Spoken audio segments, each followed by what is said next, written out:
আমার কথা প্রতিটা মাজারেই যেন নিরাপদ থাকে এই সরকারের কাছে, প্রশাসনের কাছে এবং এই এলাকার এমপির কাছে আমরা এই অকুল আবেদন করতেছি যে যাতে সুন্দর মতো এই 19, 20, 21 এই 3 দিন শাহ আলী বাবার অনুষ্ঠান এইটা যেন সুন্দরভাবে পালিত হয়। চোরা করতে হামলা যেন না হয়, যারা দোষী তাদেরকে আইনের লোক হয়ে আয়া দেখা দইরা নিয়ে যাবে।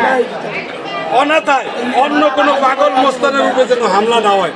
আমরা হইল মাননীয় এমপির কাছেও দাবি করলাম, এই সরকার তারেক জিয়ার কাছেও দাবি করলাম, যারা প্রশাসনের উপর মহলে কর্মকর্তা আছে তাদের কাছেও দাবি করলাম, ইলেকট্রনিক যত মিডিয়া বাইরে আছে তারাও অনুসন্ধান করে এটা সঠিকভাবে, যাতে এটা কোনো ক্ষতি সাধারণ মানুষের না হয়, অলি আল্লাহর দরবারের কোনো কিছু ক্ষতি না হয়।